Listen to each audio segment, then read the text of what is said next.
Hello, hello, BW Sports fam. How's it going? Happy Tuesday. I'm super excited to be here with you. It is February 1st, 2022. What an amazing date. Lucky ones and twos for me. So today is an amazing day. Make it an amazing day. Okay, what are we talking about today? We are talking about the magic of visualization.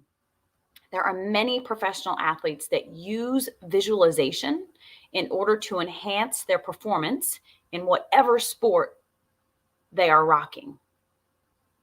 Visualization is huge. And I want to tell you kind of the science behind it before I go into the actual practice of it. So I want to show you something. Hold on. So for those of you who are watching on video, you can see this is a diagram of the brain. There is a system in the brain called the reticular activating system. Oh, shoot. The reticular activating system. And why am I showing this to you? Well, first of all, I need to use my right hand because I'm right-handed. I'm showing this to you because there is a scientific reason why visualization works in enhancing your performance in anything, business, your love life, anything. This system sits, see your brain stem here? It sits right at the top of your brain stem. There's a little dot there. And so what I want to point out to you, and for those who are just listening, visualize the brain stem, really right in the center of the brain, right at the top of the brain stem. There is a spot that filters and regulates what is going to be allowed into your brain for processing and what is going to be filtered out. And so you can see you've got all kinds of ways for a sensory information to come into your body. All of your senses, right? Your ears, your eyes, even your spinal column, right, is sending you information about what is going on in your body in order to keep you safe. And so what happens with the reticular activating system is it is constantly filtering out that which is not on your current level, emotional state, energetic vibration. And so what does that mean? That means that as we're walking through life, we're getting what we're looking for. You get exactly what you look for because your brain is getting millions and millions of signals every second. Your brain cannot possibly process all of that information. So something has got to be filtered out. And so how does the brain figure out what the hell to filter out? It filters out anything that you're not looking for. So I want you to think about, let's say you wake up in the morning and you stub your toe and it pisses you off. Have you ever noticed that it can put you into a spiral? And I've talked about this before. You can go into this spiral of like spilling shit, tripping over stuff, getting into fender benders, and it's like, damn, today I need a reset button. And it's for real. You literally sometimes need a reset button because when you get on that spiral of seeing the negative, your brain is literally filtering out everything that's not in that current emotional state. So you do need a reset button. We all need one, and we have one, and it's called mindfulness and breathing and meditation. That is our literal reset button, so that you can raise your vibration and start looking for good things. And then let's talk about the opposite. What about those days when you wake up in the morning and you are floating on a cloud? You had awesome dreams. You got up in the morning and there was you got a great text message. Some sort of surprise was delivered to you.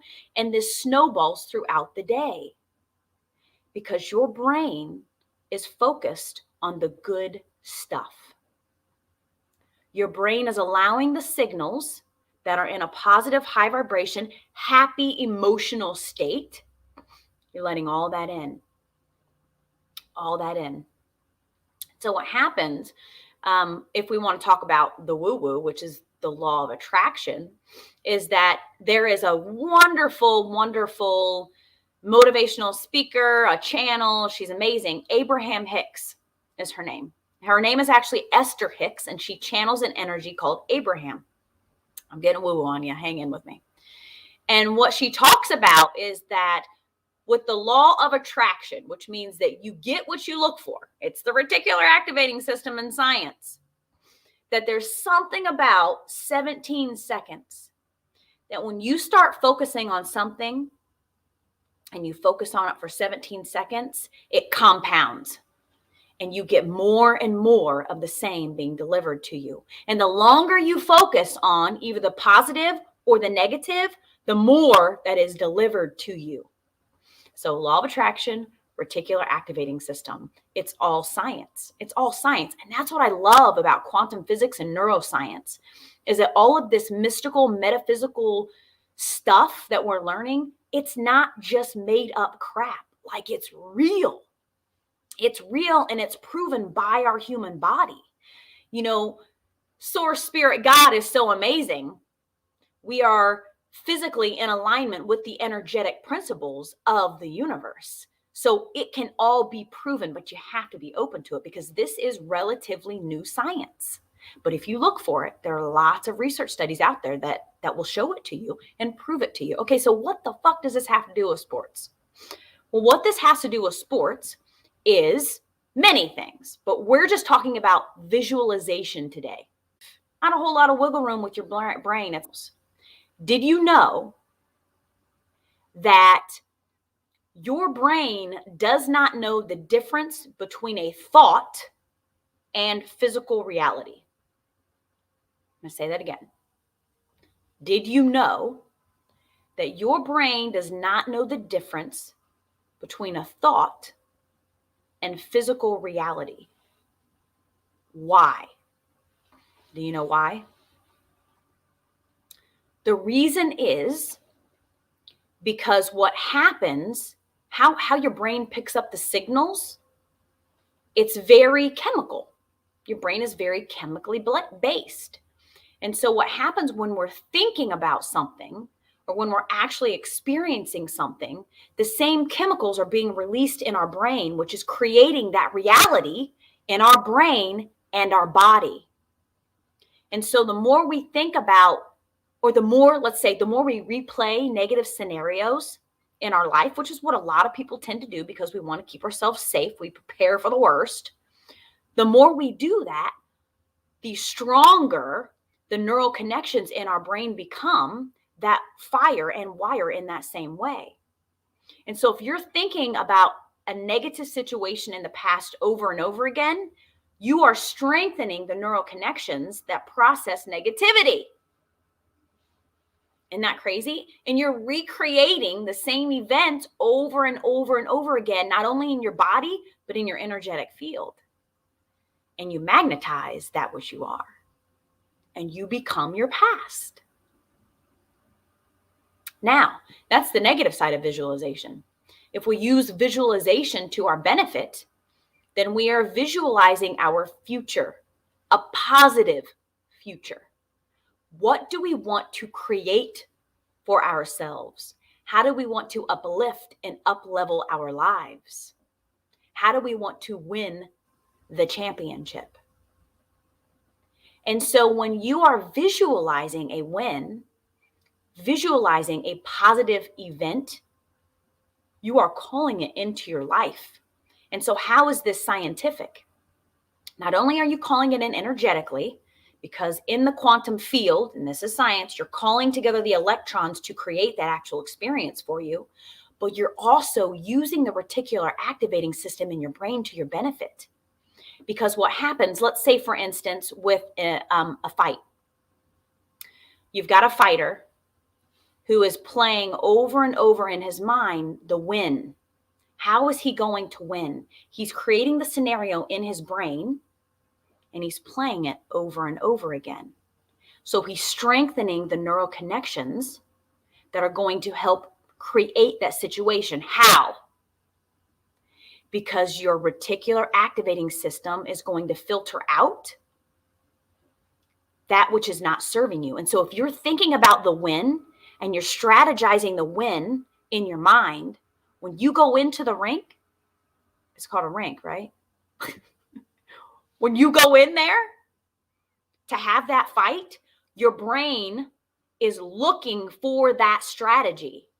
Your brain is filtering out the default because you have focused on the win so often. You have strengthened those neural connections in your brain to help you get the win. And so let's talk about it in terms of football. Football plays, right? Play strategy. Let's say you're the quarterback. Who am I going to throw it to? When am I going to throw it to them? And you may not be creating the exact scenario in your brain, but you're creating something that is very similar. And so when you get onto the field, your brain is actively looking for the ways to succeed with that strategy as opposed to the ways that you're going to fuck up.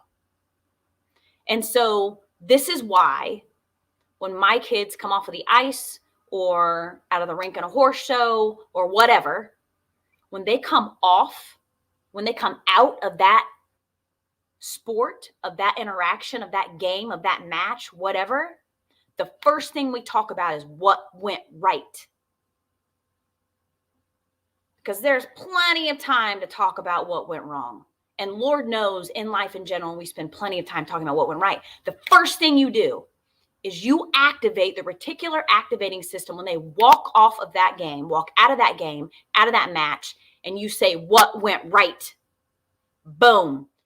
And if they had a rough time, you're refocusing their energy, you're lifting their spirits, and you're going to what went right, which is going to strengthen the neural connections in their brain so that the next time they're looking for the right move and not remembering how they messed up.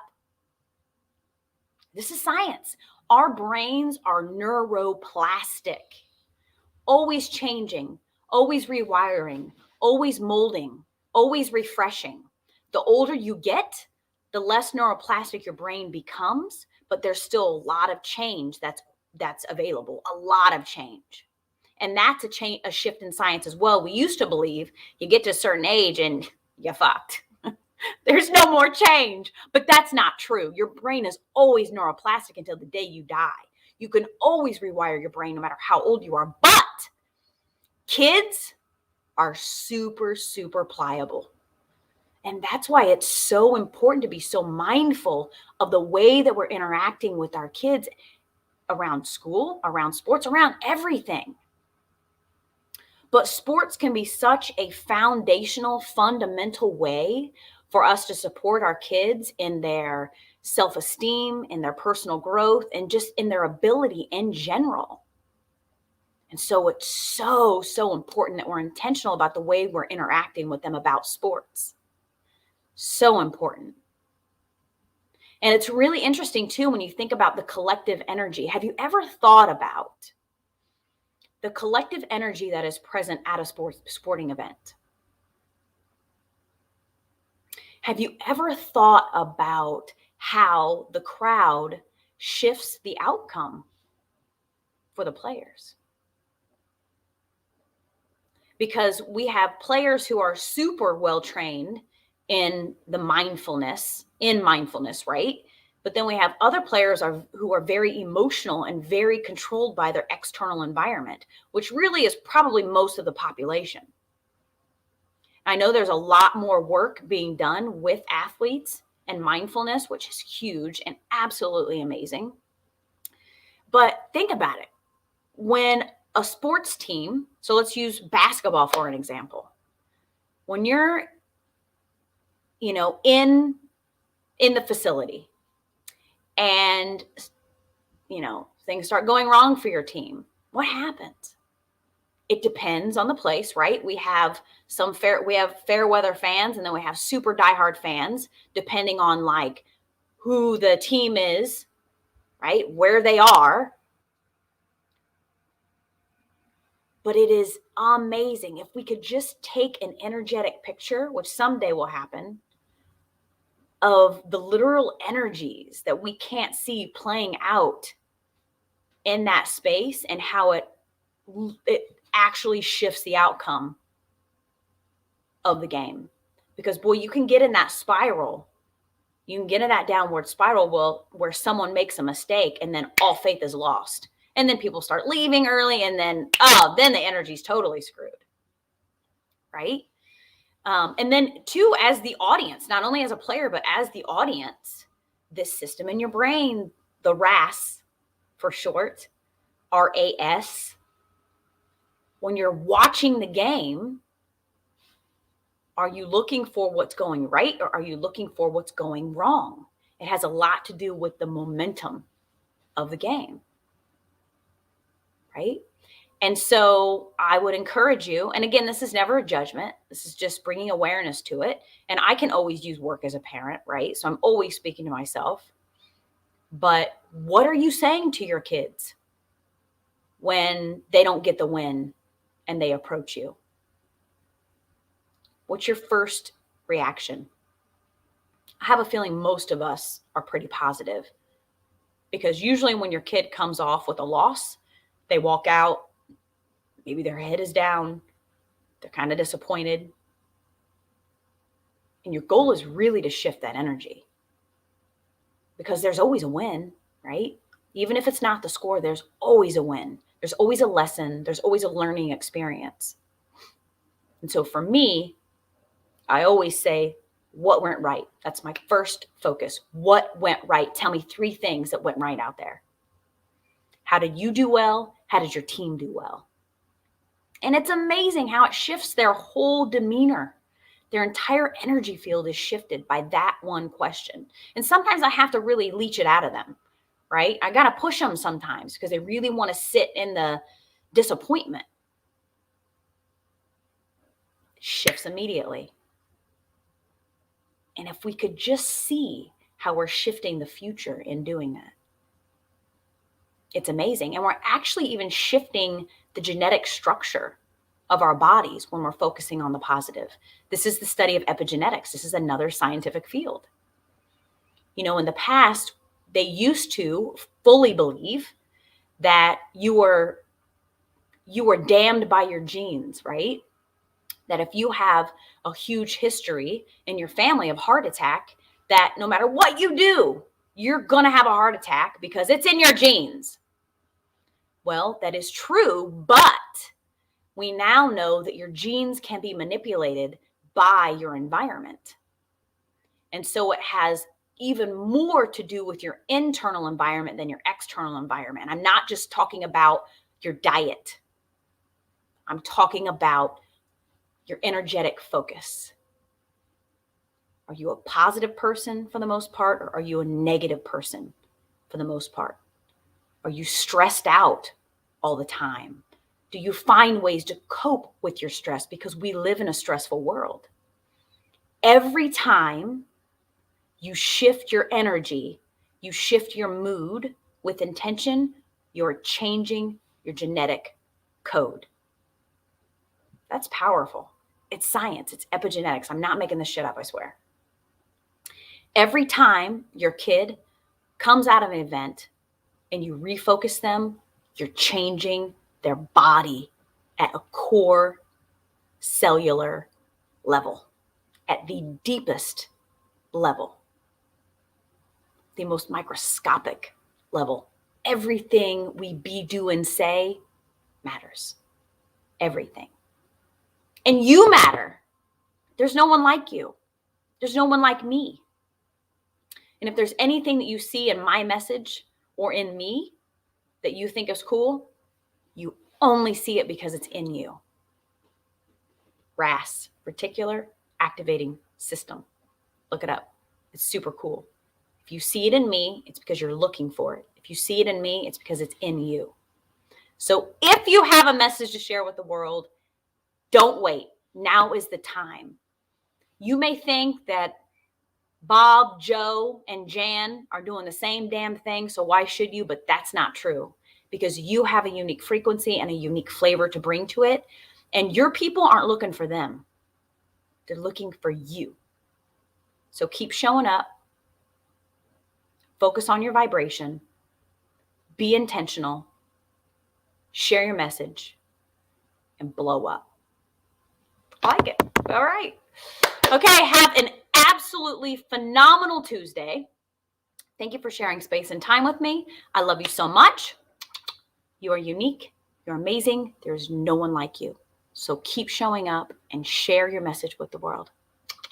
I love you. Have an amazing, amazing day and an amazing week and an amazing February.